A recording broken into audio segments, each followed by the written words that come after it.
Setelah menggelar rapat pleno, KPU Makassar akhirnya menetapkan jadwal debat publik untuk calon wali kota dan wakil wali kota Makassar. Debat rencananya hanya akan digelar 2 kali, dari sebelumnya diagendakan sebanyak 3 kali.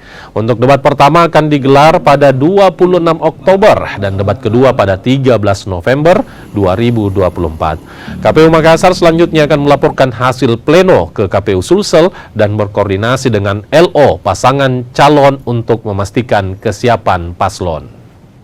Jadi untuk debat itu insya Allah kita akan laksanakan 2 kali ya, sebagaimana yang kita sudah umumkan kemarin. Itu rencananya akan dilaksanakan di tanggal 24 Oktober 2024 dan juga di tanggal 13 November untuk debat kedua. Jadi kita laksanakan 2 kali ya, 2 kali untuk ini. Terkait waktunya, kalau terkait tempat ini kita masih meminta